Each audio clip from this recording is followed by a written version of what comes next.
Ice Golem Hard 10 is a dungeon that I have made several teams for on this channel over the last few months. I'm going to showcase today in this video 3 of those teams that I have personally used over the years as part of my raid journey. They are going to help you whether you are mid-game, late game or end game. Let's go!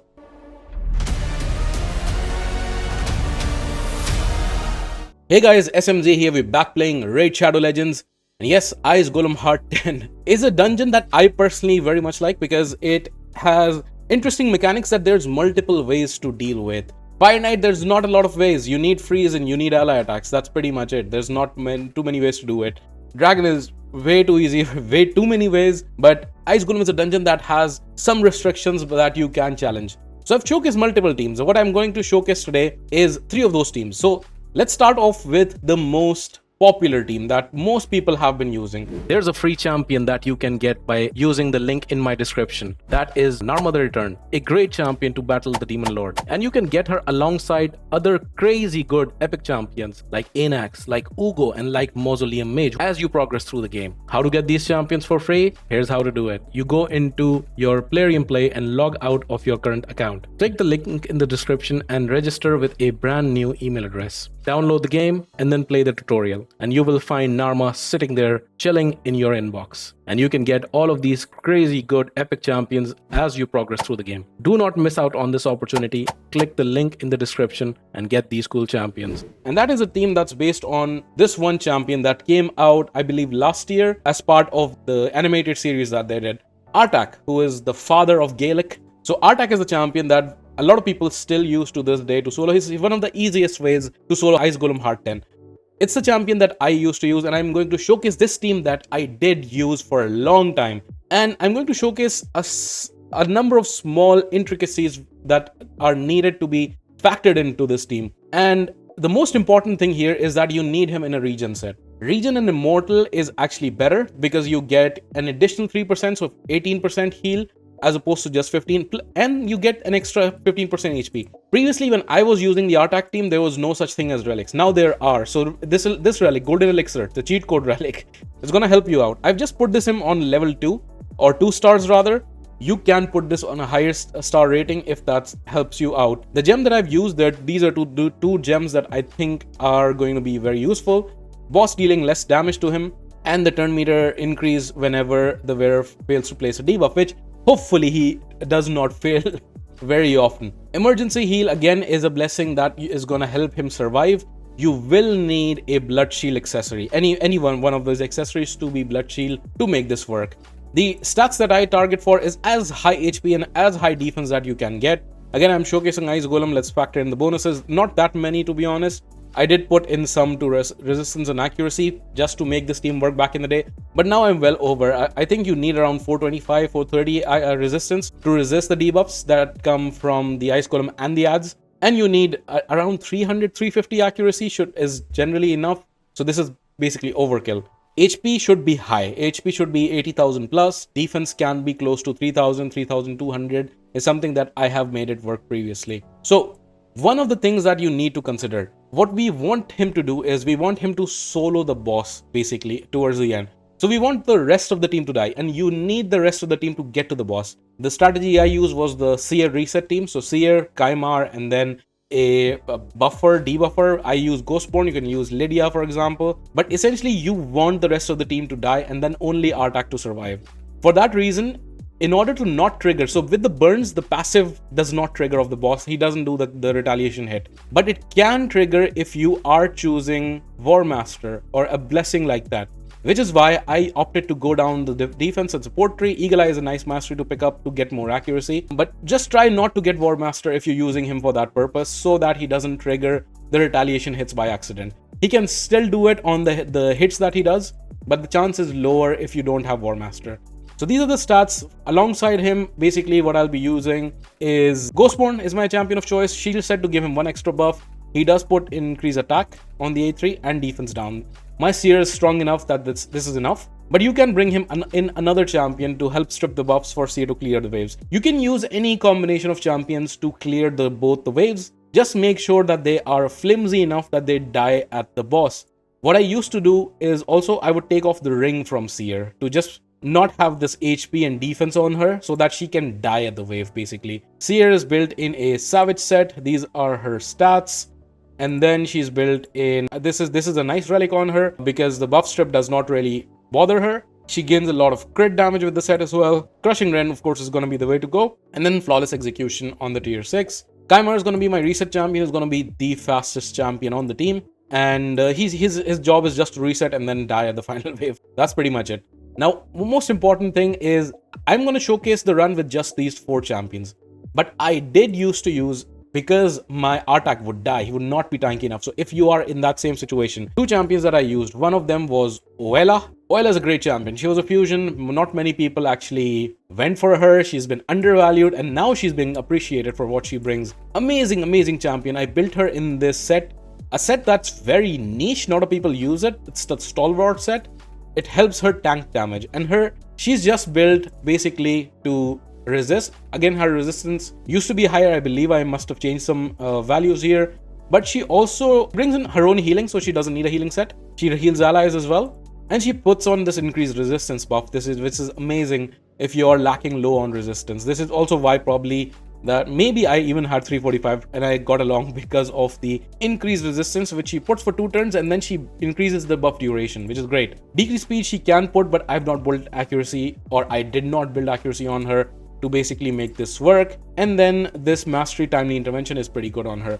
Another champion that I did use instead of Oila, if you do not have her, is Walking Tomb Dreng. Another great champion. He's gonna go very well in terms of synergy with Artak. I used to build him in the regen set as well. And what he does is he activates the burn on his A1, which will actually make your run with the boss faster. And he can heal with the A3 and put irresistible buffs burns by the way, which is pretty nice. You don't need to build accuracy onto him. So these are the 2 options that I would recommend for this particular version of the team. Let me showcase the run to you. It's pretty straightforward. And again, I'm going to showcase this with just 4 champions. In terms of presets, let's have a quick look. What we want to do is Seer needs to use Karma Burn on wave 1 and 2. Turn it off on the boss. We do not want to basically strip our buffs and unlock the retaliation hit basically. Kaimar, all he has to do is don't do anything on the first wave, reset on the second wave, and then do whatever you want on the third. Artak should not be using his A2 or A3 on the second wave, and on the third wave, just prioritize his A3.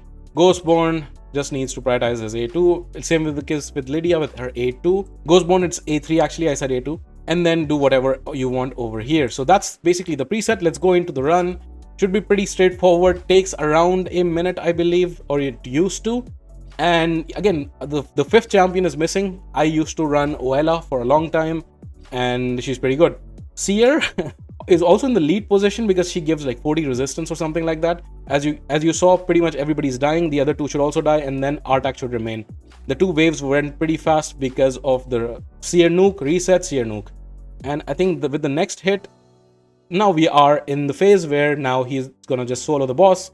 As you can see, emergency heal is proccing, his regen set is proccing, he's resisting everything, he's healing, and he's gonna kill the boss slowly but surely. The ads, the longer they stay alive is actually better for us because they also proc the HP burn tick every time that they take damage. The HP burn is again gonna come off. You have to remember that the Ice Golem also cleanses whenever he uses this skill.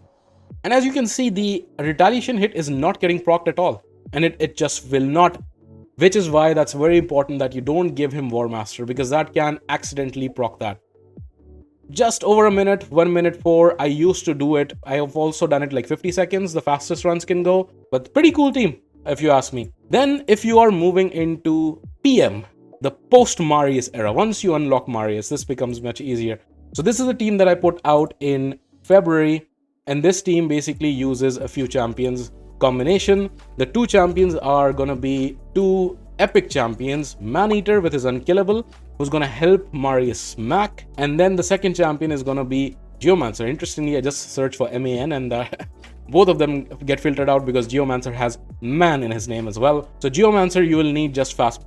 Only thing you need to consider is both these champions need to be faster than Marius. And I believe that Geo should be the fastest, 303 versus 300, yeah, so that he can put the burn.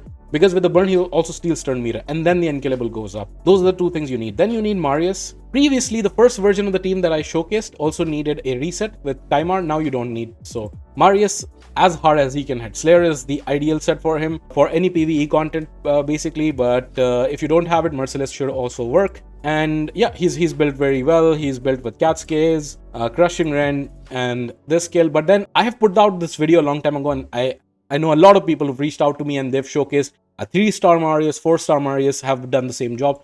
So it can work for this team. The other champion, previously, as I said, Kaimar was used to give a reset. Now I actually use Newt. If you have him, incredible champion. Previously I was not using Newt because his AI was weird. He would not target the boss with his Blessed Bash. Now he does. His AI was changed, which is incredible, which is why you can bring Newt in. And then on the 5th spot, you can bring any nuker you want because we just need it on the second wave just to clean it up. Right now, because I'm experimenting, I'm bringing in Leo. So with Leo, basically, he just does damage. He's built for the arena build. I'm just going to showcase that run to you guys and see how cool it is. So as far as presets go, Marius just will use A2 to kill the first wave. On the second wave, save your A2. The third wave, prioritize your A2. Newt should not use his Blessed Bash for both waves and then just go for the Blessed Bash on the boss. Leo just needs to save his A2 essentially for the second wave and then nothing on the third. Geomancer, save your A3 and you then prioritize it on the boss. Don't go for creeping petrify his A2. Maneater, just save your A3. That's all, and then use it on the boss. Don't go for the turn meter steal. It's not worth it. That's gonna be the team. Let's go. Let's showcase the run. It should be pretty fast. It's one of the best teams that you can use to farm this difficult dungeon once you have unlocked Marius. I think 3-star Marius would be the starting point. Marius cleans everything off. Again, if you are lucky enough to get the 6-star soul, just makes it much faster. Marius is, in my opinion, one of the only champions that you should really save to get the 6-star on. All the other champions, you don't really need to go ham. And we clear out the wave. This time it was a bit slower than usual, but it still works. Burn is on the boss. We hit through, and that was a Slayer proc, taking half his health. And now when he's hitting the retaliation hits, we are not gonna die because we have Unkillable on. But Geomancer was throwing back the hits as you saw. Blessed Bash comes in, the boss is pretty much dead, and he kills himself. There you go. That's how the team works. Incredible. And now for the final team. For the final team that I showcased, I believe a few weeks ago, one of the best teams, one of the fastest teams, but it's a very end game team. There you need 2 champions. You need 2 essential champions. You can bring in other stuff. One of the champions is going to be Sun Wukong, and you need to build him this way with using a Merciless set. You definitely need a Merciless set. You need a high amount of attack. You need a high amount of crit damage, and you need this relic, Gore Crescent. The higher you can get its rank, the better. The harder he's going to hit. I have it on level 15. I have made it work with level 12 or 4 stars as well. Crushing Rend is great in ignoring defense. We essentially want to ignore all of his defense. We're going to use his A2. And his A2 already ignores 50% defense. This ability, along with Trunda's ability and a couple of other abilities in the game, are just broken because they get multiplied twice by the crit damage multiplier. So you need 50% more ignore defense in addition to this 50. 35% we are going to get from Merciless. And by the way, these are the masteries. And the other remaining 15% we are going to get from Granite. Then recently fused Dwarf Champion, one of my favorite champions. He has become very quickly. 9-piece protection set. These are his stats. And Erethy Coronet, I use him in the Hydra, he's incredible. But essentially what he brings is this Shatter buff, which ignores 15% of that defense that you're looking for. And that's pretty much it. Those are the key champions. I've showcased this team in a dedicated video if you want to look at it in more detail, but I am going to showcase this run. This is my current team, and it is incredible. Now, where is it? Ice Golem Neo, there it is. So, Marius to clear out the waves. You can use any champion to clear the waves. Marius is not needed here. A2 into nothing, save it, and then you can do A2 here. As you can see, I'm not even saving the A2 for the boss because I really don't need it. I'm actually telling him not to do his A2 on the boss. Wukong, save your abilities. On wave 2, you can use the A3, not the A2. A2, you have to prioritize on the third. Granite hits hard, but I'm asking him to save his abilities. Second wave, he can use his A2. But his A3 should be saved for the boss. Eastrid similarly can use her A2 beginning up and then not again. Save abilities on wave 2 and then on wave 3, start with A3, go into A2. Gurptuk, just save your A3 to put the poisons on us, which is going to be useful for the one-hit kill. Let's go. This is going to This is always fascinating to look at. It's incredibly fast, and it just is amazing to watch the Ice Golem. Did you watch that? Did you see that this guy got pushed aside? That's weird, some of the bugs in this game. He got pushed aside when the dwarf ran in. So we're getting through the second wave. He will finish the job. Finishing the job here is essential because of Gore Crescent, because he gains that bonus for Gore Crescent. We get Shatter, we get Weaken on the minions. Marius will weaken the minion down, and boom! Boom, boom, boom. There you go. One hit kill. It's an incredible team. So yeah, that's the team I'm using these days. So those are my 3 teams. I hope this is useful. If it is, let me know down in the comments. Like the video, subscribe to the channel if you watch regularly but you haven't. Helps me out tremendously. If you enjoyed this video, check out these videos, which are also going to be super interesting and very exciting for you to watch if you're interested in these weird strategies. Thank you very much once again, and see you next time.